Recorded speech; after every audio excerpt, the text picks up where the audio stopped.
The Stage Door Show, celebrating the independent artist. With your host, Dave Hondel. Hi, everyone. Welcome to the Stage Door Show. Tonight, this is Dave Hondel. My guest tonight is a legend in country music. She has a new single, What Don't Kill Ya, out now on her upcoming album For the Black Sheep, and it's actually soon to be coming for the Black Sheep, so look out for that. She also has another recent single that I absolutely love called Devil by a Different Name, which is off of her 4-song EP entitled Scarecrow. In 2017, she was inducted into the North American Country Music Association's International Hall of Fame. We couldn't be more honored to have her on the show tonight. So please welcome Lacy J. Dalton to the show. Thank you so much for being here, Lacy. Hey, Dave, thank you so much. It's great to be with you. I'm happy to be here. Well, absolutely. We are honored to have you with us. And, you know, besides all those honors, you know, something I wanted to bring up first here is another one that I know will speak to our independent artist listeners. But you were honored in the 2022 Lifetime Achievement Award for the Josie Award. So talk about that experience, because I know our listeners will love to hear about that. Well, I have to tell you, Dave, it was a complete surprise. And what a wonderful surprise. This far down the road, things like this you really appreciate, because you don't know when you're independent if anybody's really hearing you or listening to you. And it just kind of came out of left field, and I was so humbled, and I was so thrilled and so honored that those folks felt that way, that they had actually seen the independent work that I've done, and they had heard it, and they recognized it. And, you know, when you don't think, I mean, I have no idea who hears what I do.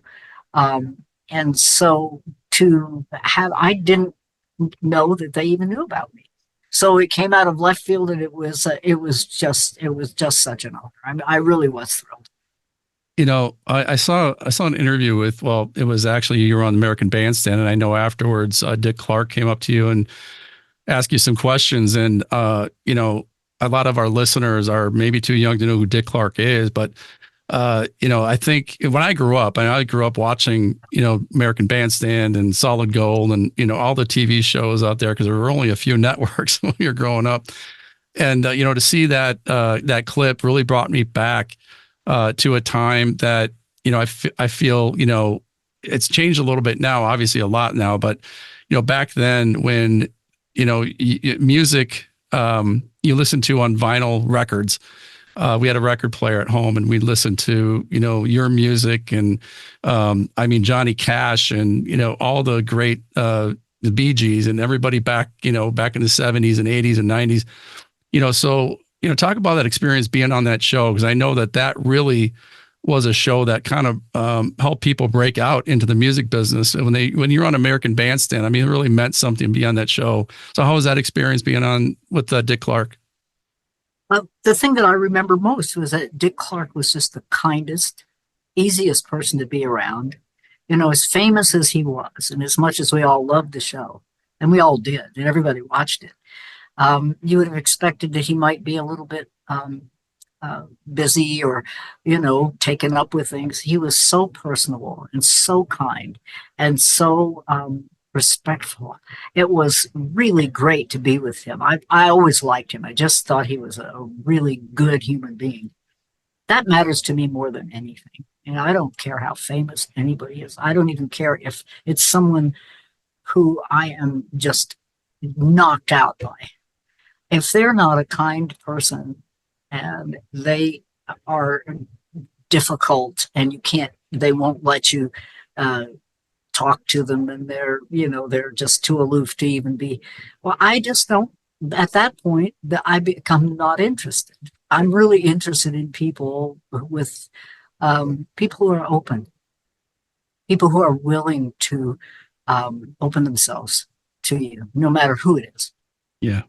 You know, I'm the same way. And I think, you know, when people have a good spirit and are, you know, open when talking to others, I think, you know, it really shows through and it comes across. And, you know, I think that's important. You know, I think for any celebrity or anybody that's in the business and, you know, the fans, I think, you know, a lot of times are, you know, afraid, I guess, to go up and talk to their, you know, their heroes or idols. And, and they always say, be cautious or be careful when meeting your hero. You might be disappointed. And that's one thing that unfortunately is true in some cases. But, I've always thought that Dick Clark had a good spirit. And, there's a lot of people that I've had on the show that I've been fans of for years. And thank goodness that, out of 210 episodes, I haven't run into anybody that's been mean yet.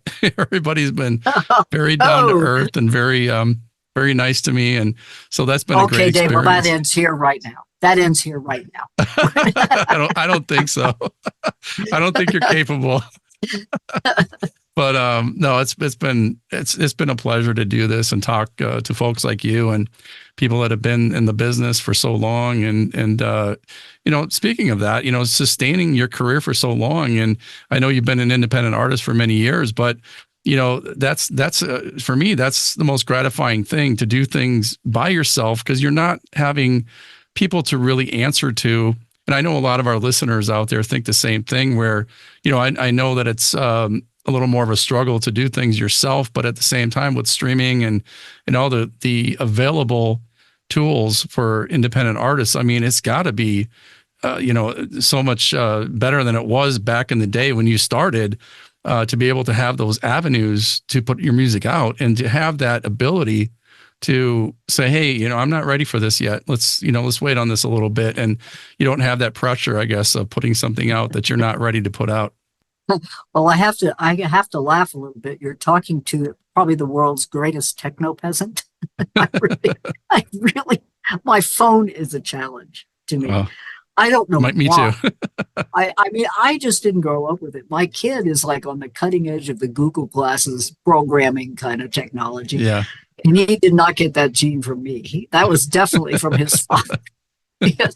And I do think that if you're an independent artist, if you are good with social media and you are good on the computer, it is just a world of help. And I have to say, I'm not particularly good at that.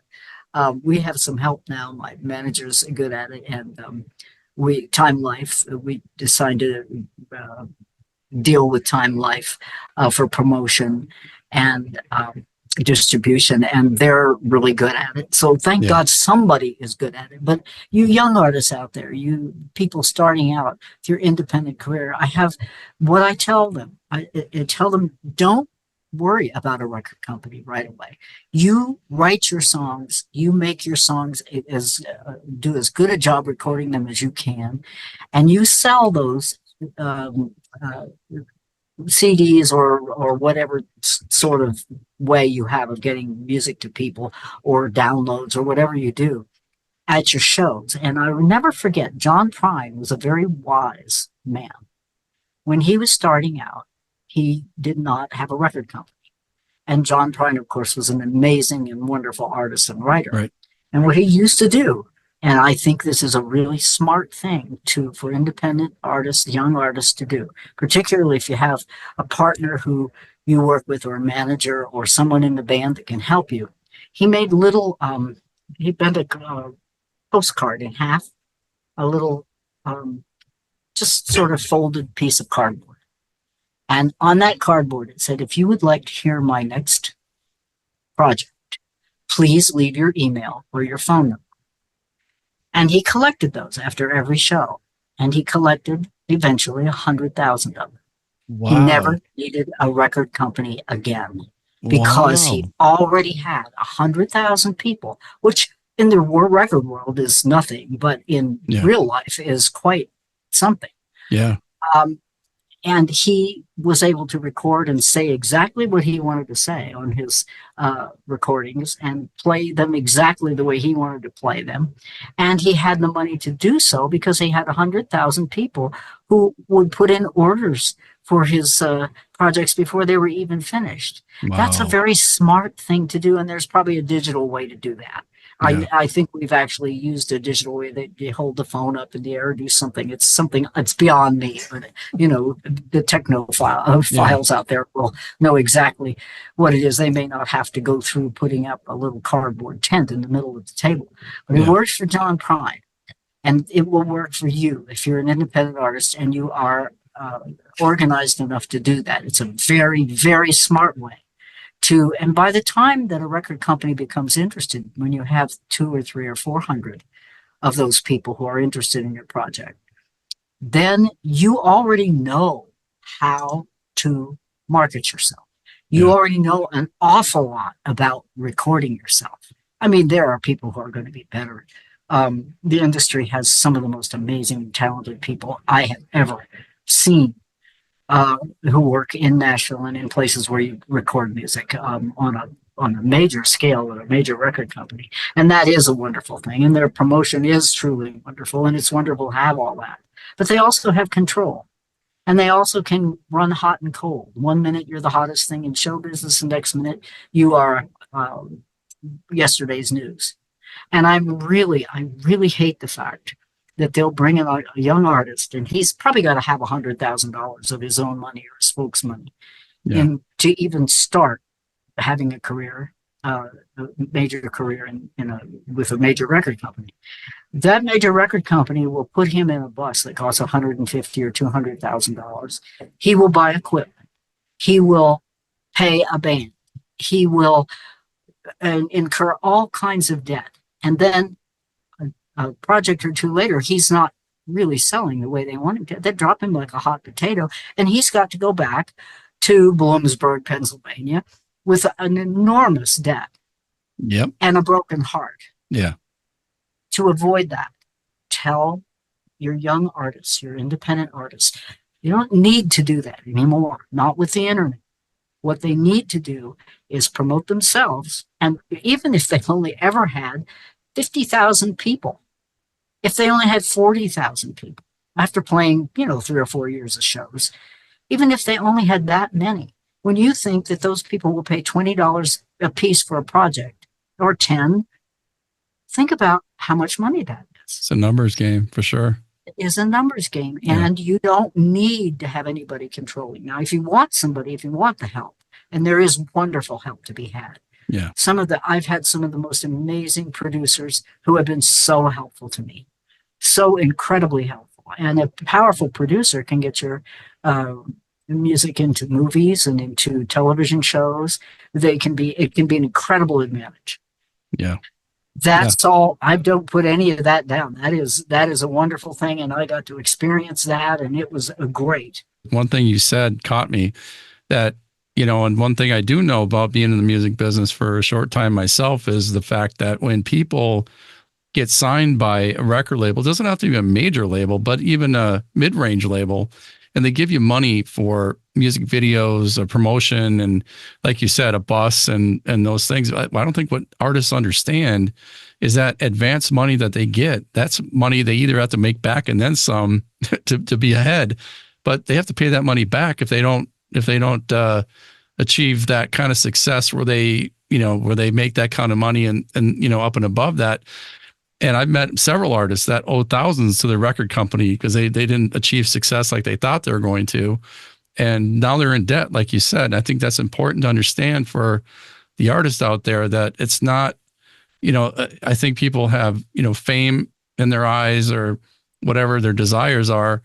I think you need to cautiously go into that type of, mindset because I think you have a rude awakening if you're not going to achieve the kind of success you think you're going to. And sometimes being an independent artist is, especially nowadays with the platforms that we have, is better suited for you than to, achieve that fame, unless you're really on a level like Taylor Swift or somebody on that level that you obviously are going to sell out arenas and sell out your concerts. But if you don't, it could be a tough career.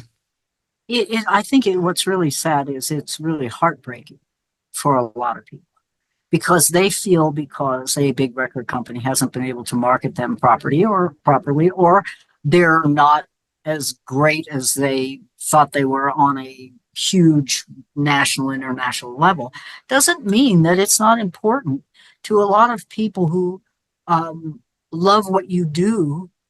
There may be even 40 or 50,000 people is nothing to a record company. Right. Unless you're selling, until you sell probably 500,000, you're just not considered to be that important at all. Yeah. So even so, if you had 400,000 people paying $20 a piece for your next project, you don't have to worry about, I think people get caught up in how wonderful fame is. Well, fame is okay. Fame is, you get extra perks at hotels, and sometimes they put you in first class, and, you get picked up in limousines, and there's all that kind of stuff. But I think it's highly overrated because it is a very huge intrusion into your private life. Right. And I think a lot of people don't count on that either. I remember not being able to see my son for maybe months and months, and I finally get to have lunch with him. And people would come up and they would want an autograph, and I didn't mind that. But they don't just want an autograph. A lot of times they will tell you their entire life story. And if you haven't seen your kid, it's very hard, and you don't want to be cruel to people. People don't understand. They don't understand that you have very little personal time with the people you love when you're on the road. I was on the road constantly. The first 3 years, I was on the road over 300 days a year, not doing that many dates, but I was out all the time, away from home. Right. And traveling, which is not easy. Well, after, I finally, after knowing that I had 1 million miles on only one of the 4 airplanes that I used, the air services that I flew. Yeah. I had 1 million miles on one of them by the time I was about 46 years old. Wow.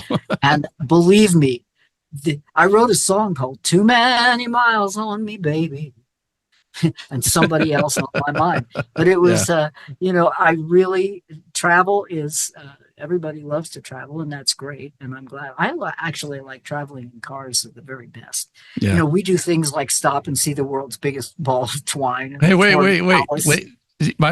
Okay. Was that the one in Minnesota? Yeah.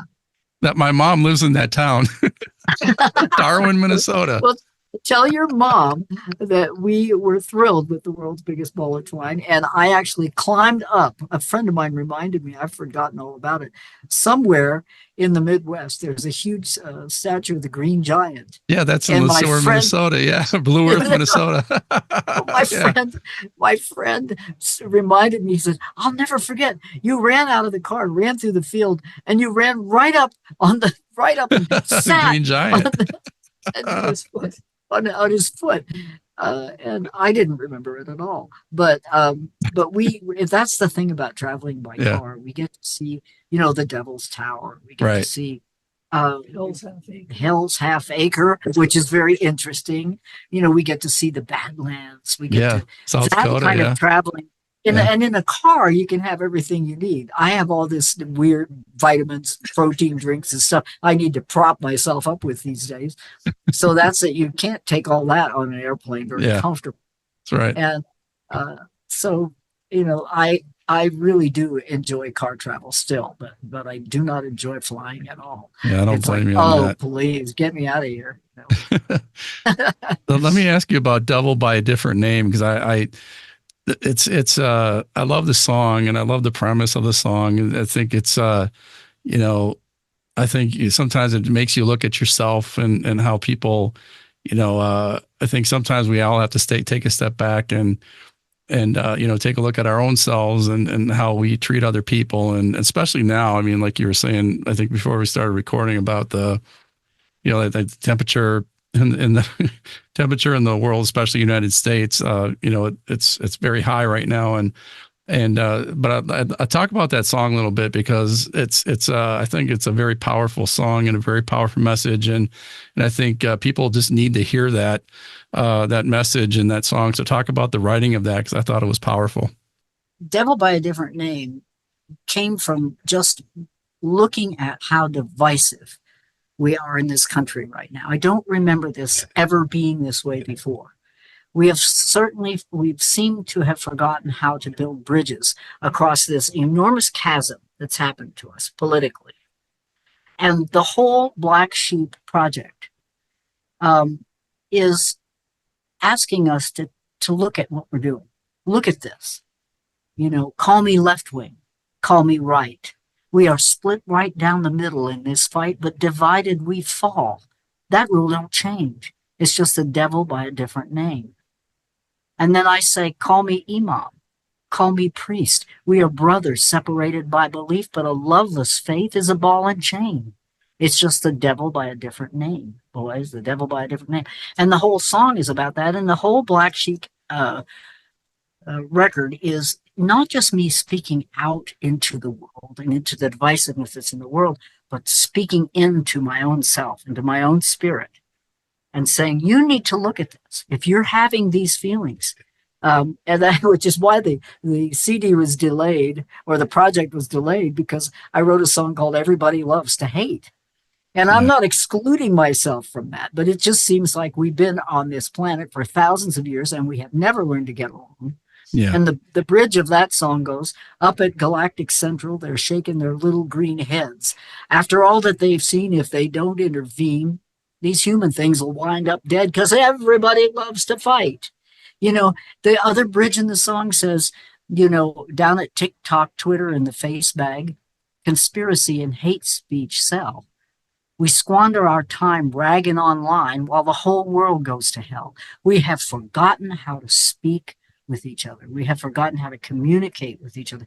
We have forgotten, we listen, but we don't hear. Yeah. We need to listen to people whose ideas are very different from us, and we need to hear what they're saying. We may never agree. We may never, ever agree. And there are things that we will never agree about. However, we can learn how to agree to disagree and live and let live.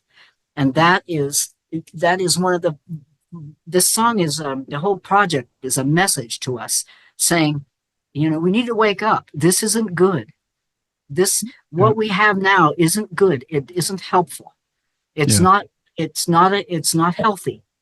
You know, if you're in a relationship and you stop talking to one another, that relationship is doomed. Yeah. You have to communicate. We have to communicate. We have to learn how to compromise. Nobody in this world is ever going to get everything they want. Politically, it's just not going to happen because people's beliefs are too different. Yeah. What we need to learn to do is cross those lines, walk across that borderline, walk across that, you know, open that gate, tear down that wall, and come together. My two favorite days of my life were when the Berlin Wall came down. Yep. And when gay people were given the privilege of marrying one another. Absolutely. Those two things made me very happy because I honestly believe, and in the Black Sheep record, I talk about this. There's a song called Love Yourself. And we had a great teacher, and a lot of us in this country call ourselves Christians. And that man told us, love God with all your heart, mind, and spirit. Love yourself. And love your neighbor as yourself. And he said that is the whole of the law.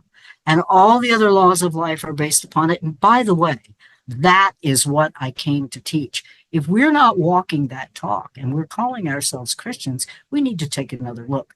The Black Sheep Project is me taking a look at deep inside myself and me asking us all to take a look.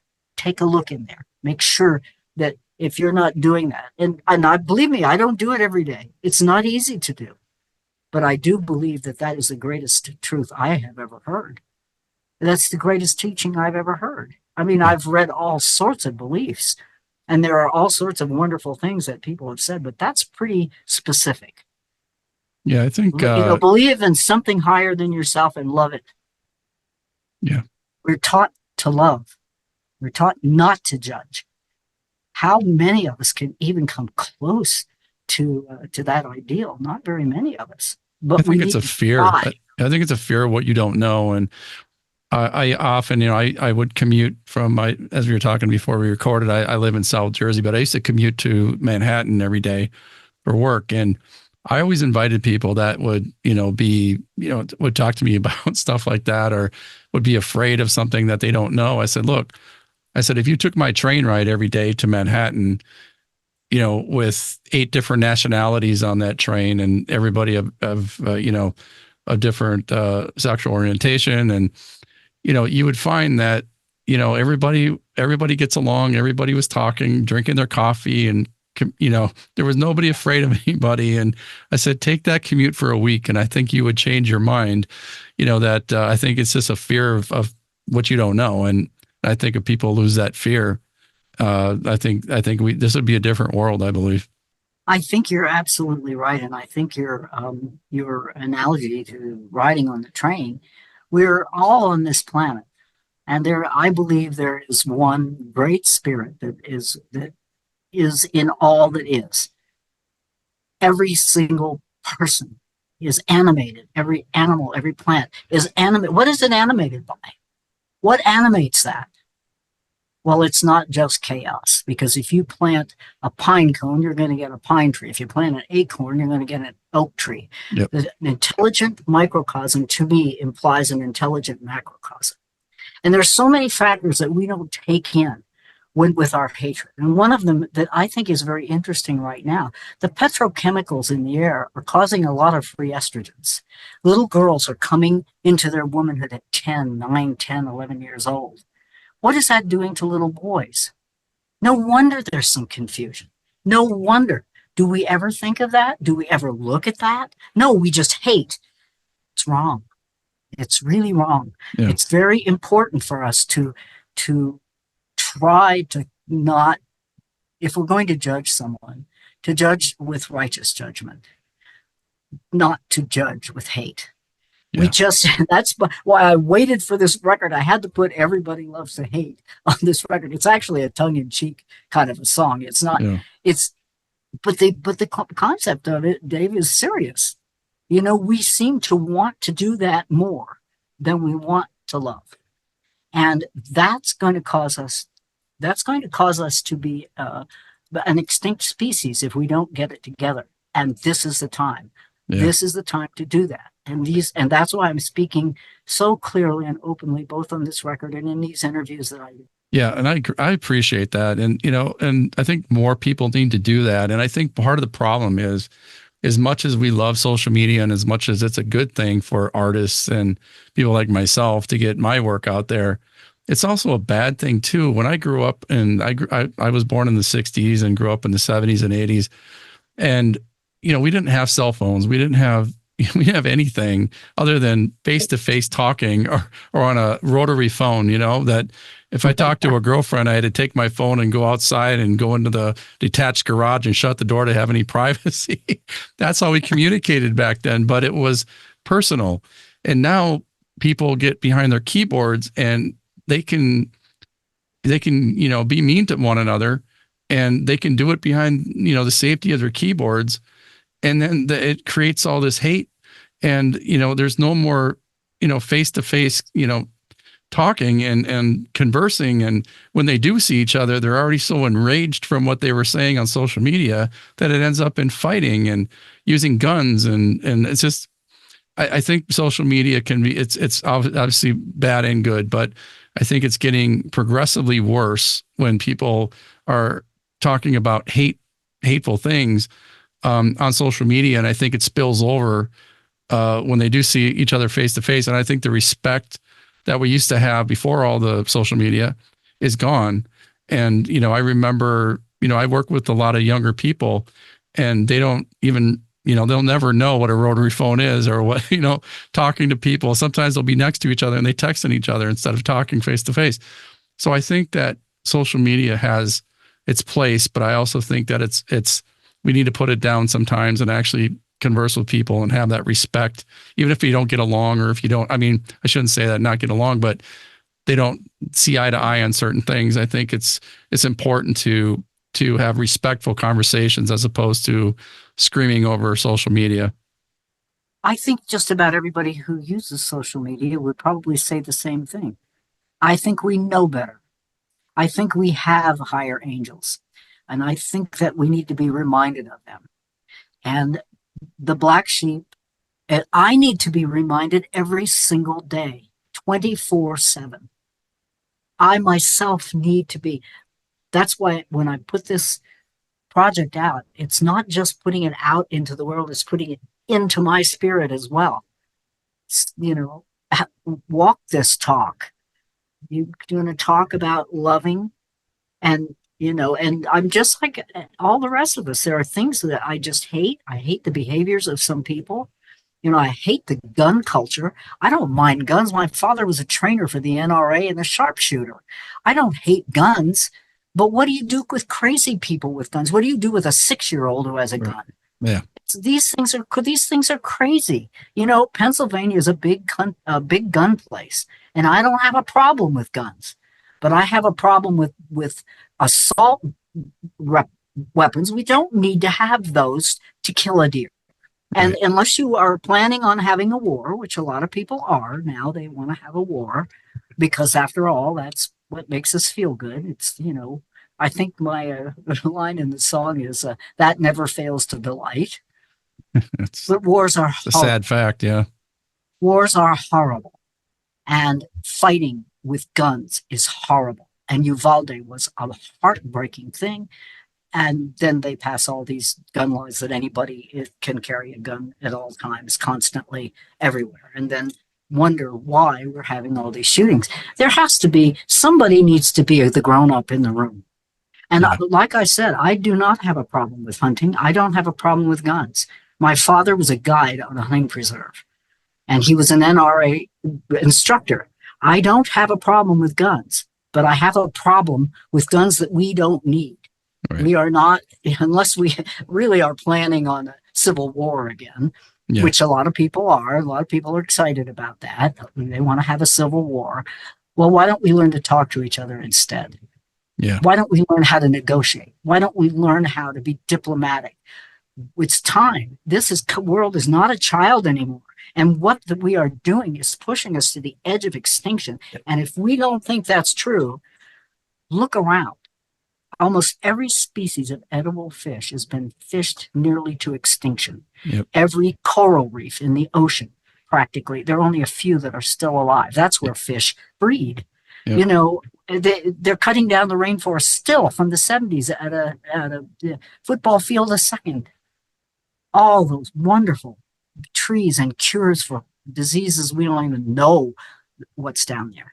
Right. I mean, this is and I don't mean to be a downer or depressing, but I do think it's time for a wake-up call, and we really need to wake up now and stop fighting with each other. We need to work together. We can do such amazing things when human beings work together.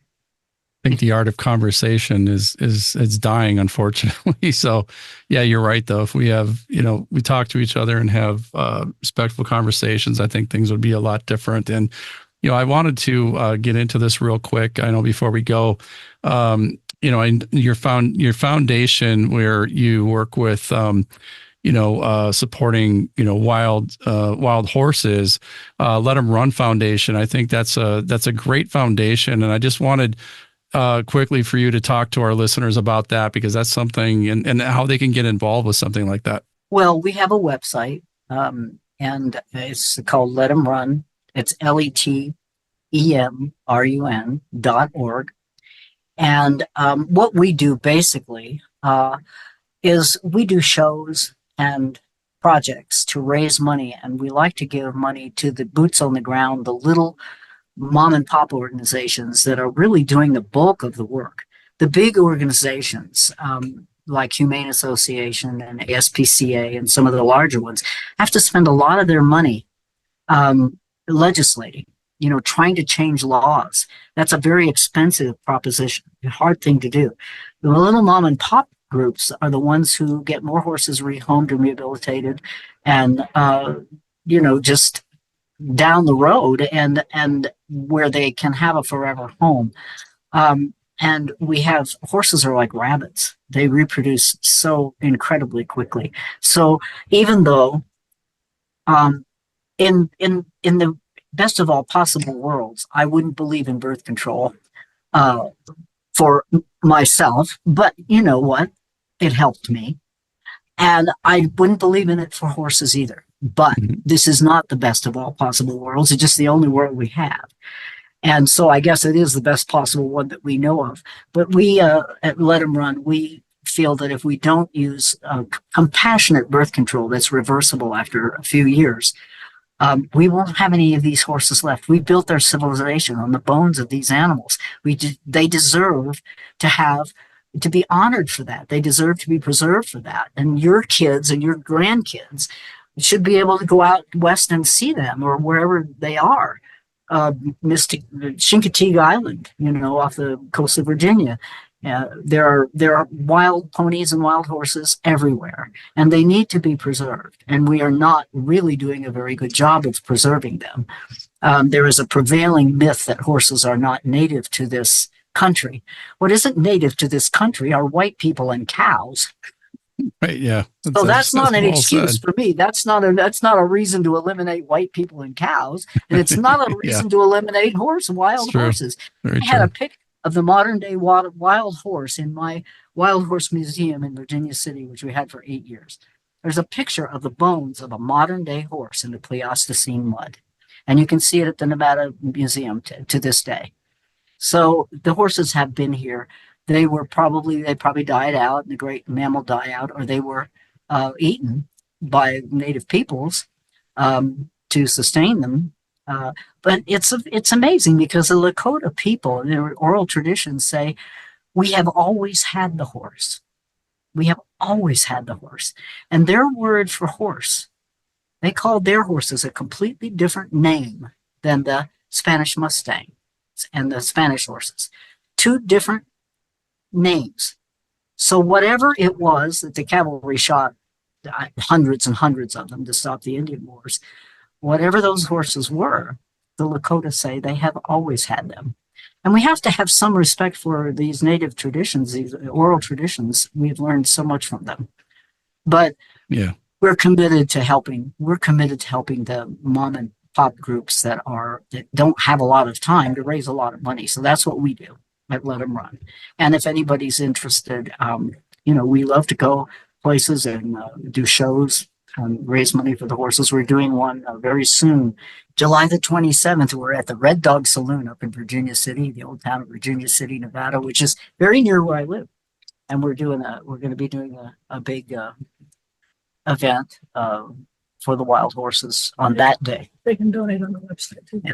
And my manager is reminding me, who is also the treasurer of Let 'Em Run, that you can donate on the website as well. What's the website again, real quick? It's letemrun.org. Letemrun.org. Okay. Let 'Em Run. And you can get there from Lacy J. Dalton. Okay. And LacyJDalton.org as well. So, before we go, Lacy, I always ask this question of all my guests, and, I'm going to ask you as well, when it's all said and done, what kind of legacy do you want to leave? I know you left a great musical legacy, but what kind of legacy do you want to leave as Lacy J. Dalton when it's all said and done to your fans? I really hope, and I said this about the Black Sheep CD or project or whatever you call it now, that I hope that if there's any wisdom in it or any healing in it, that it will reach the people who need that healing and who can hear those messages and grow from them and be comforted by them. I put a lot of comfort and healing into this project. I came here not to be a musician. I came here and run a lot of healing energy. It's why I'm on this planet at this time. It's what I do. It's who I am. And that's how I hope I will be remembered. The song is out now, What Don't Kill Ya, and I listened to it. It's an amazing song, like anything else that you come out with, Lacy. It's amazing. So, just an honor to have you on, and just all the years that you've been performing, all the top 10 hits. Like I said, growing up, your music was being played in my household, among many other millions of households. And thank you for what you've, given us musically in your life, and just a great conversation tonight. And I can't thank you enough for being on our show, and you're welcome back anytime. Oh, well, I'm so pleased to have been with you. It's a joy to know you, and I just want to wish all of your wonderful listeners to keep listening to your show, because you're going to have all sorts of wonderful independent artists on there, and all of us want to be heard, need to be heard, and you're providing a service that not a lot of people provide for us. We appreciate it so very much. Well, thank you so much for that. Absolutely. And hope you have a great rest of your week, and can't wait to see what's coming out next. So thank you again. Well, you're very, very welcome. And I hope you like what's coming up next.